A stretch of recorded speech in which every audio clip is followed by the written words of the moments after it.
a courageous conversation with Dr. Clara Stevens. We seek to extend a beacon of hope to those wrestling with everyday life issues. Our approach is rooted in empathetic listening and compassionate, non-judgmental conversations. Judge not, that you be not judged.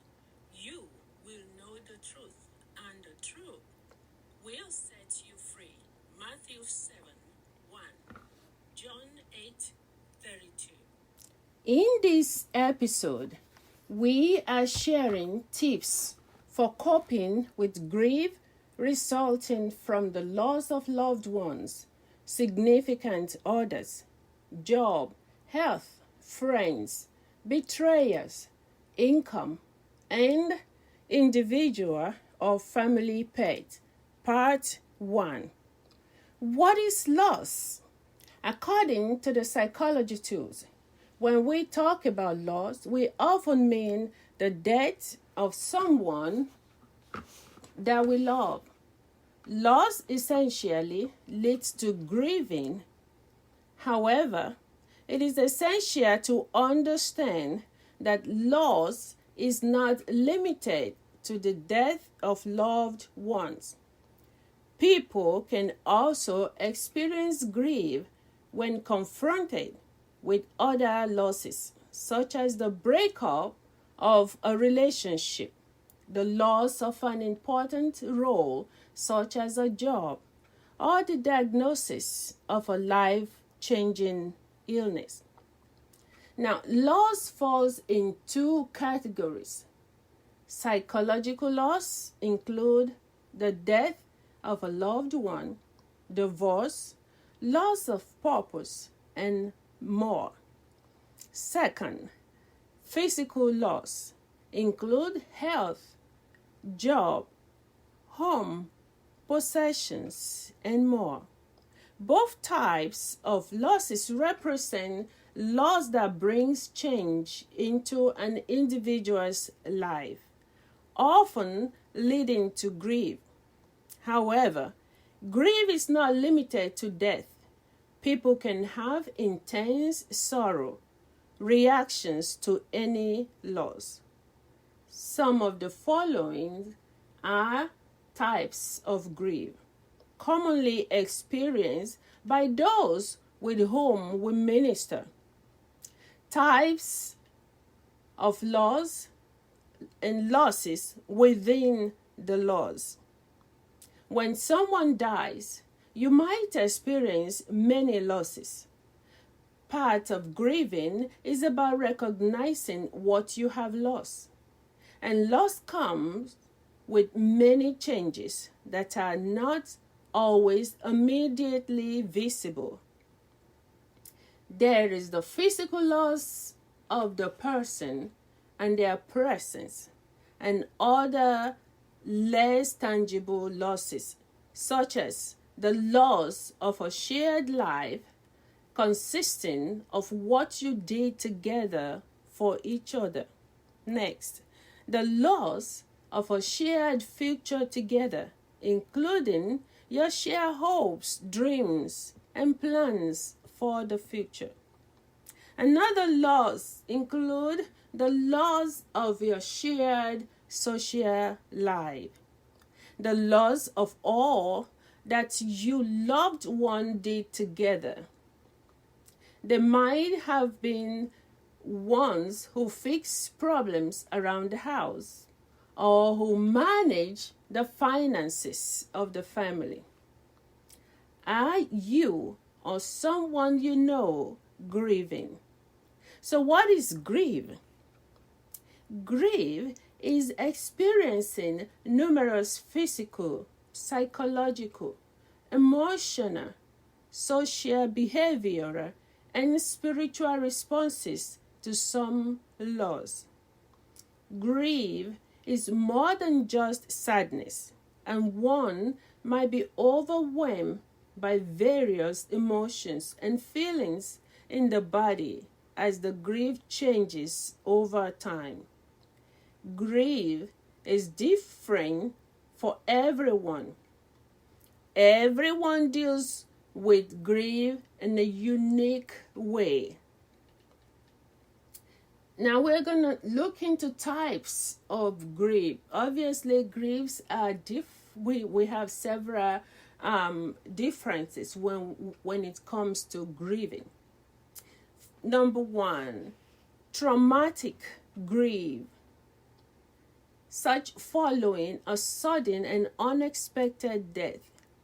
The griever's normal coping mechanisms are either depleted or overtaxed by the tragedy. Understandably so, the family in question, upon hearing the news of the tragedy, may become utterly shattered, distraught, and devastated. In such a devastating situation, all you can do in your effort to provide comfort is to provide what we call the ministry of presence and compassionate care. Do not try to provide answers to several questions asked by close relations. Such questions often include, I don't know what to do. I cannot live without him or her. What am I going to do now? And so on. Be present to provide hugs. Cry with family. Bring water or snacks or other needs you deem fit. Or be there for the family.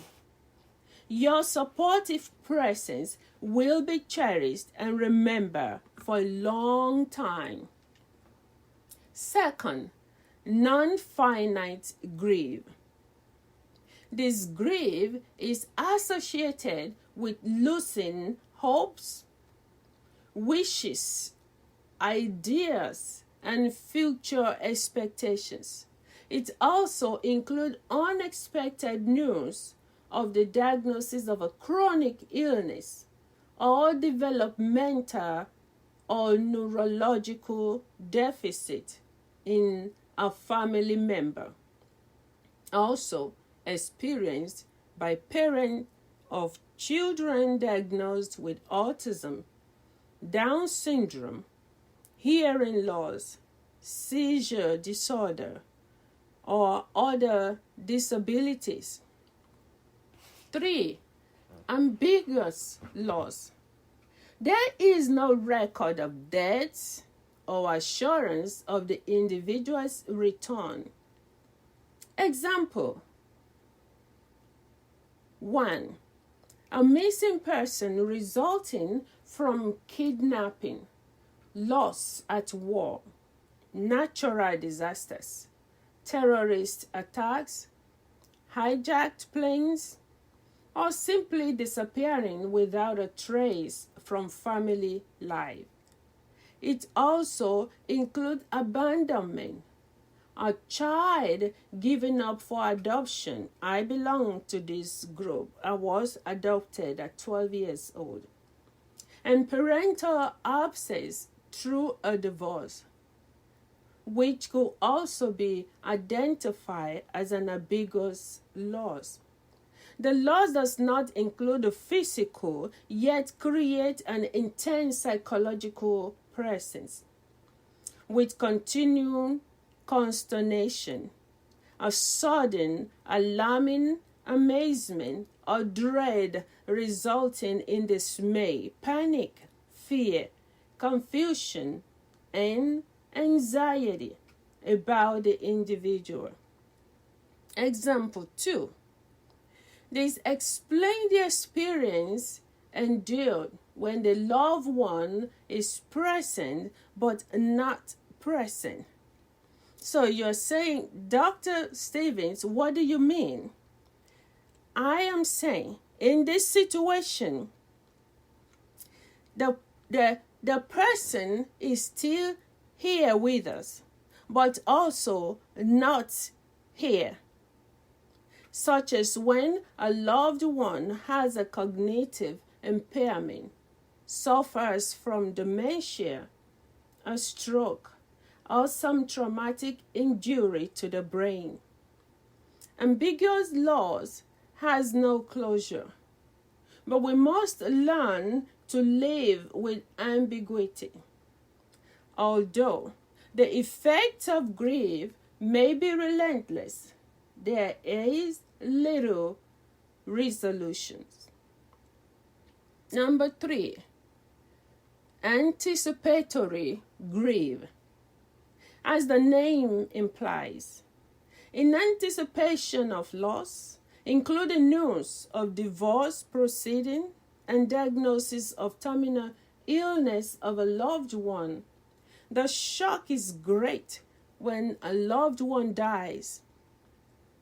Regardless of preparation for the inevitable, one can provide comfort and support for families dealing with anticipatory grief.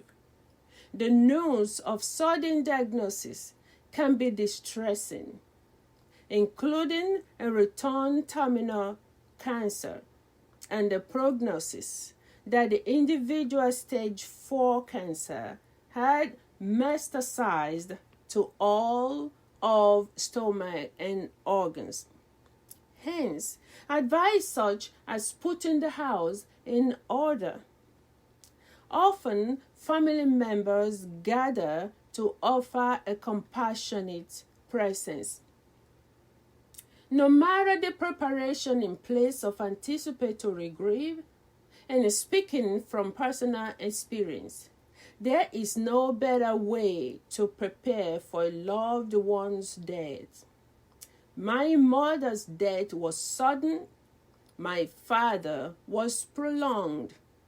Sudden or expected long illness may eventually lead to death. We can only maintain hope. We never accept or prepare for death when it strikes. Mish Carmody stated that one cannot anticipate the pain of separation, no matter how it happens. Sudden death and long-term illness are two side roads that merge into the same main road of survivor to accept the unacceptable. Next, normal grief.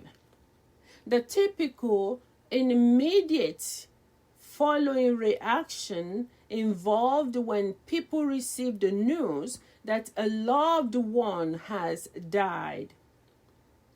The grievers often equate the grieving moment with abnormality, in which they sometimes question their sanity, irrational thoughts of going crazy. There is a constant eruption of several emotional consistencies and several emotional, that is, inconsistencies and volatile and uncharacteristic behavior. Normal grievers identify with overwhelming feeling that their world has turned upside down. Nothing seems normal, and they feel like losing their minds. They are grieving rather than losing their mind. Grievers' outward reaction include aggressiveness, sleep abnormality, loss of appetite, crying, and susceptibility to illness. Emotional responses of shock, fear, sadness, numbness, anger, loneliness, and hopelessness frequently occur. Mental confusion, forgetfulness, being in a daze, and lack of concentration. Individual could be seen crying hysterically and rolling on the floor. In such case, please clear the space and guard against chairs, tables, and sharp objects to be sure no accidents. Others could exclaim that there was nothingness to live for, because they are unable to fathom how to continue living with such loss. There is no doubt that such a grievous life has changed forever. The best way to minister to such an individual is through the ministry of presence and compassionate understanding. Lastly, complicated grief. Grief is classified as complicated when it becomes chronic and disabling and morphs into major depression. Complicated grief identifies with features of post-traumatic stress disorder, including nightmares and flashbacks. Robert et al. Wrote poems which explains the sorrow that accompanies grief as, and I quote, "I walk a mile with pleasure. She chattered all the way, but left me none the wiser. For all she had to say, I walk a mile with sorrow, and not a word said she. But oh, the things I learned from her when sorrow walked with me," unquote. The report released by Journal of the American Medical Association recalls that about 10 to 20% of people grieving the loss of a loved one experience complicated grief. Following such a loss, the acute state of mourning will subside. Individuals may remain inconsolable and may never find a substitute. No matter what may fill the gap, even if it is filled, it nevertheless remains something else. And actually, this is how it should be. It is the only way of perpetuating that love which we do not want to relinquish. Sigmund Freud. Now, let's look into individual grieving process. People do not necessarily grieve the same way. The personality types of profiles provide an excellent example of why the way different people grieve is not necessarily consistent with another person. According to Dr. et al., the factors affecting individual grieving process include the person's unique relationship with the deceased, the circumstances of the death, previous experience with grief, the timeliness or untimeliness of the death, and the spiritual resources of the mourner. Effect of grief on an individual. There are three major effects of grief on an individual, which can be summed up under 1, thoughts, 2, feelings, and 3, behaviors. One might experience some of these three. Some might experience all of the three, and others may express none at all. Now, how you might think And remember, let's look at the thoughts of the grieving. Thoughts about unfairness comes to mind. Worries about how you will cope. Anger at the person for leaving you. Thoughts that you can't go on. Thoughts about what you should have done or said. Thoughts about how things are going to be different. Thoughts about what you are going to miss. Remembering conversations or arguments. Wishing that you had done things differently. Unwanted memories shows up. Dreams of nightmares. Sometimes happy memories. Thoughts that they are at peace now. Thoughts that they are not suffering. And the thought of seeing or hearing your loved one. Number 2, here are how the grievers might feel emotionally and in the body. Strong emotions may rise.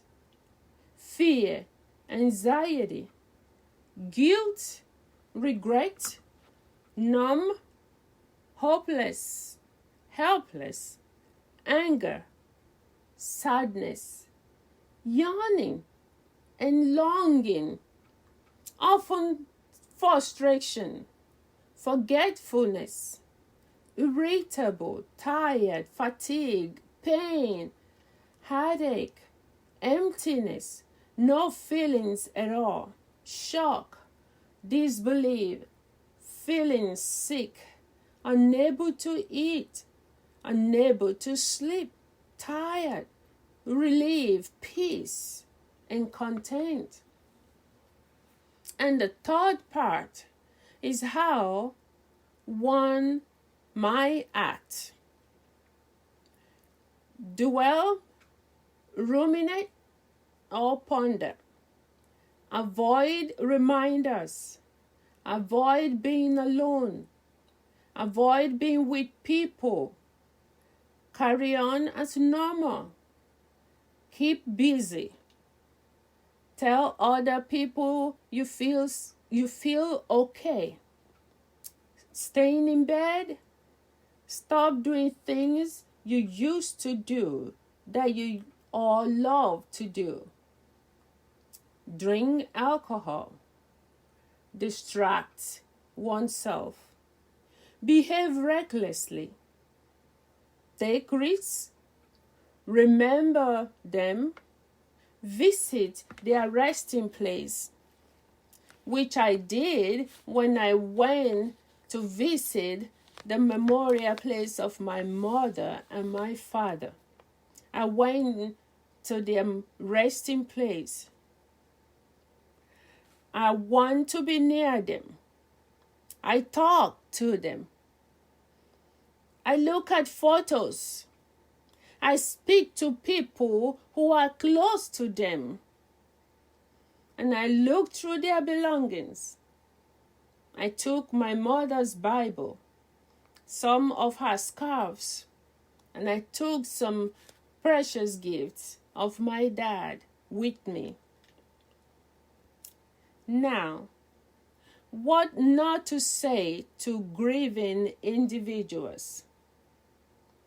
Wonder what to say to a family member, neighbor, colleague, or friend on social media who is grieving or going through the loss of a loved one when you see them or hear about their loss.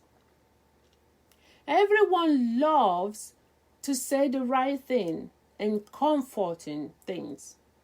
Others may feel uncomfortable considering the raw emotions of the grieving individual, feeling helpless about what to say, which is understandable and okay.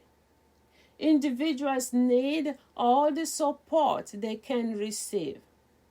However, be sure not to shy away because of not knowing what to say. As stated earlier, the most loving and caring for a grieving person is to be present and compassionate. Grief experiencing is unique to the individual. Be sure to find out what individual needs are if you do not already know. For example, say, "Sorry for your loss. Should you like to talk? I am here to listen." Be sure to be empathetic. Say, "I have been thinking of you lately."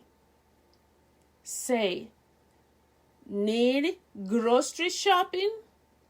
Can I cook for you? Laundry, babysit, run errands, and others." This is the crucial point. And then what not to say. Do not tell a grieving person how to feel or how to not feel. Please do not say, "I know how you feel." You become the focus, leaving the grieving individual aloof. Do not discourage them from expressing their feeling if that suits them. Please do not give them a time frame such as they need to have gotten over their grief by now. Let them decide how and when to move forward. Grievers may move beyond all the stages of grief and individual shock or pain, yet grief is a lifelong process that may never completely forget the feeling of loss in some areas, even as they move on with living. Be sure to provide ongoing support as time goes on. Do not say that God gives and takes away. Blessed be the name of God. Such a statement is disrespectful to individual grieving. Please do not say it is for the best or better. Allow the grieving person to decide on how to understand their loss. As in Nigerian common saying, do not say, "Whoever says it is not painful, let the individual experience it and see how it feels." Please stop saying that. It's not helpful. Finally, be bold and flexible in providing comfort. So help us, God. In the next episode, we will be looking into the effects of grief, depression, and the importance of self-management or self-care. And if you have been with us this long, I encourage you to please subscribe and help us to share the message of encouragement. The Lord be with you. The Lord bless you. Amen.